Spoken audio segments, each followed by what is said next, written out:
조지 블레이크의 이야기는 20세기 냉전 시대의 첩보, 전쟁 속에서 벌어진 가장 충격적인 배신 사건 중 하나입니다. 영국의 뛰어난 첩보원으로 평가받았던 그는 사실 소련 KGB의 이중 스파이였으며 수십 년에 걸쳐 영국 정보기관의 가장 민감한 비밀들을 소련에 넘겨주었습니다. 이 사건은 역사 속에서 은폐되고 축소되어 왔으며 그 이유를 파헤치면 정보기관의 불명예, 정부의 정치적 이익, 그리고 공개되어야 할 진실을 감추려는 권력의 메커니즘이 드러납니다. 블레이크는 1920년 암스테르담에서 영국인 아버지와 네덜란드인 어머니 사이에서 태어났습니다. 그의 어린 시절은 상당히 특별했습니다. 외조부는 한때 한국의 독립운동가였으며 이러한 배경 속에서 블레이크는 국제주의적 사상에 노출되었습니다. 제2차 세계대전 중 그는 영국 해군에서 복무했고 이후 영국 정보부 MI6에 입사했습니다. 그는 뛰어난 언어 능력과 분석 능력으로 인해 빠르게 승진했고 곧 한국 전쟁 기간 동안 한국에 파견되는 중요한 임무를 맡게 되었습니다. 1950년 한국 전쟁 중 블레이크는 중국군에 의해 포로로 잡혔습니다. 이것이 그의 인생을 바꾸는 결정적인 순간이 되었습니다. 포로 수용소에서 3년을 보낸 동안 블레이크는 소련 사상과 공산주의 이데올로기에 대해 깊이 있게 학습하고 사상 개조를 받았습니다. 포로 수용소에서의 경험이 그를 어떻게 변화시켰는지에 대해서는 여러 설이 있습니다. 일부는 고문과 협박으로 인한 것이라고 주장하고 일부는 진정한 이념 전환이었다고 주장합니다.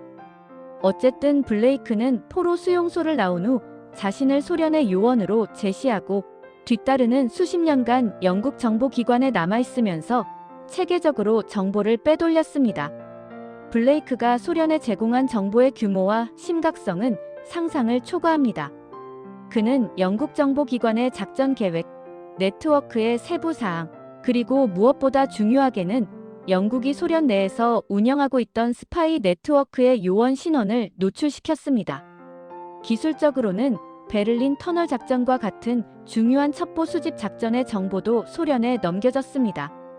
베를린 터널 작전은 냉전 시대 영국과 미국이 동독에 파고들어 소련의 통신을 도청하려 했던 작전이었는데 블레이크 때문에 처음부터 소련은 이를 알고 있었습니다. 결과적으로 블레이크의 배신으로 인해 약 500명의 영국 정보원들이 노출되었고 그들의 상당수가 소련과 동구권에서 체포되거나 처형되었습니다. 역설적이게도 블레이크는 1961년까지 영국 정보부에 남아있으면서 지속적으로 승진했고 여왕으로부터 훈장을 받았습니다. 이는 영국 정보기관의 무능함을 보여주는 동시에 블레이크의 스파이 활동이 얼마나 치밀하고 계획적이었는지를 증명합니다. 그는 영국 정보기관 내에서 신뢰를 얻고 있었던 것입니다. 블레이크의 배신이 마침내 적발된 것은 1961년 폴란드의 결함자인 미콜라이 미카일로프스키라는 정보원의 제보를 통해서였습니다. 이 정보원이 블레이크를 지목했을 때 영국 정보기관은 깊은 충격을 받았습니다. 흥미로운 것은 블레이크가 적발된 후의 처리 과정입니다. 그는 체포되었고 재판을 받았으며 1961년 45년형의 투옥형을 선고받았습니다. 영국은 블레이크를 군부대 감옥에 수감했고 그의 경우를 최대한 은폐하려고 했습니다. 당시 영국 정부와 정보기관은 이 사건이 공개적으로 드러나는 것을 원하지 않았습니다. 왜냐하면 500명 이상의 요원들이 블레이크 때문에 소련에 노출되었다는 사실이 알려지면 영국 정보기관의 능력과 신뢰성이 심각하게 훼손될 것이기 때문입니다. 따라서 영국 정부는 블레이크 사건을 최대한 조용하게 취급하려고 했습니다. 그러나 블레이크는 1966년 감옥에서 탈옥했습니다. 그는 모스크바로 탈출했고 소련은 그를 영웅으로 맞이했습니다. 소련에서 블레이크는 국가보안을 위한 공로로 레닌 훈장을 받았으며 평생 동안 소련과 이후 러시아의 보호를 받으며 살아갔습니다. 블레이크는 모스크바에서 조용하게 지내다가 2020년 98세의 나이로 사망했습니다. 더욱 흥미로운 것은 블레이크가 모스크바에 망명한 후 BBC 다큐멘터리에 출연했다는 사실입니다. 이 다큐멘터리에서 그는 자신의 스파이 활동을 전혀 후회하지 않으며 오히려 자신이 소련을 위해 한 일이 올바른 것이었다고 주장했습니다.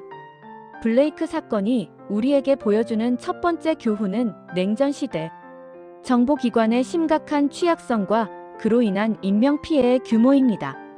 500명 이상의 정보원들이 노출되었다는 것은 단순히 정보의 유출을 의미하지 않습니다. 이는 그들과 연결된 사람들, 그들의 가족, 그들이 보호하던 사람들까지 소련의 보복에 노출되었다는 의미입니다. 블레이크의 배신은 냉전시대 동구권에서의 숱한 체포와 처형에 간접적으로 기여했을 가능성이 높습니다.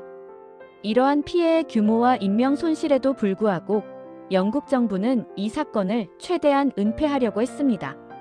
이는 정부가 공공의 이익보다 자신의 정치적 신뢰성을 우선시했다는 것을 보여줍니다. 두 번째 교훈은 정보기관의 내부 감시 체계의 중요성과 그 실패입니다.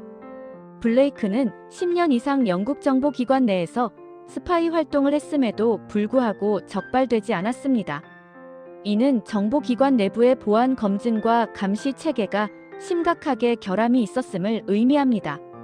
한 개인이 수십 년간 조직의 가장 민감한 정보에 접근하면서 동시에 외부 세력에 그 정보를 제공할 수 있었다는 것은 조직 내부의 통제와 감시가 충분하지 않았다는 증거입니다.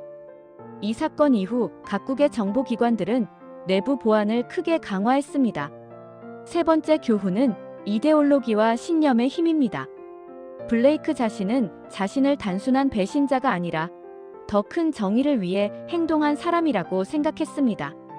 그는 영국의 제국주의 정책과 냉전시대 영국이 소련을 상대로 벌이고 있는 첩보 전쟁이 부정의하다고 믿었으며 자신의 행동이 소련을 도움으로써 그 부정의에 저항하는 것이라고 판단했습니다. 이러한 신념이 그를 40년 이상 정보원으로서의 의무를 저버리고 배신을 지속하게 했습니다. 이는 이데올로기적 신념이 개인의 행동에 얼마나 강력한 영향력을 미칠 수 있는지를 보여줍니다. 네 번째 교훈은 정부가 국가의 불명예를 은폐하려는 경향입니다. 블레이크 사건이 완전히 공개되고 그 세부 사항이 드러나는 데에는 수십 년의 시간이 걸렸습니다. 영국 정부는 공식적으로 인정할 수 있는 정도 이상의 정보 손실을 공개하지 않았으며 블레이크의 배신 규모를 축소하려고 했습니다. 이는 민주주의 국가라고 해도 정부 기관이 공공의 알 권리보다 자신의 이미지 보호를 우선시할 수 있다는 것을 보여줍니다. 정보의 투명성과 국민의 알 권리는 이론상 중요하지만 실제로는 국가 안보를 이유로 제한될 수 있습니다. 이것이 국가 권력이 가진 근본적인 문제 중 하나입니다.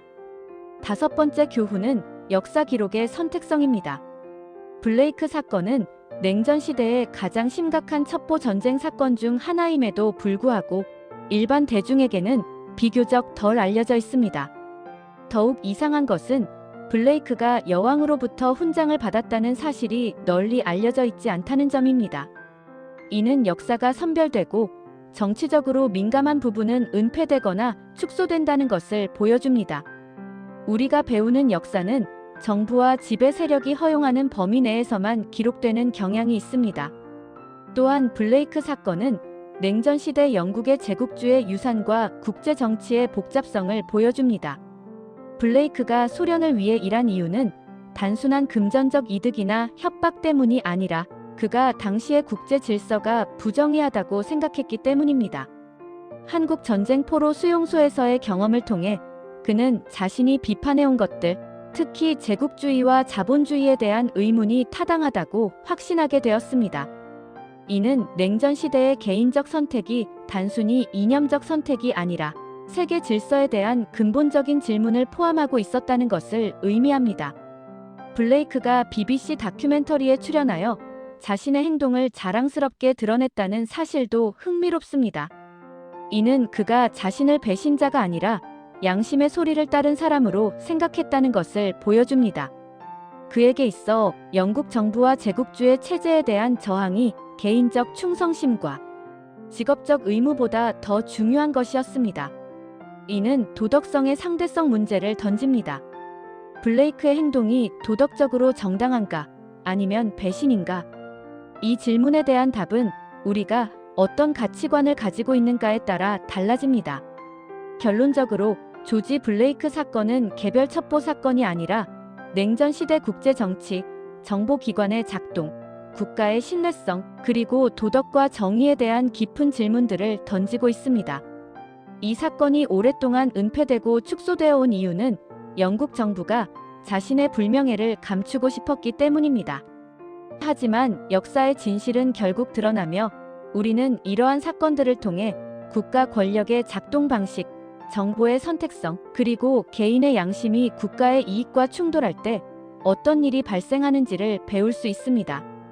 블레이크 사건은 단순히 과거의 이야기가 아니라 현재 우리가 살고 있는 세상에서도 여전히 반복되고 있는 권력과 저항, 배신과 충성의 근본적인 문제를 제시하고 있습니다.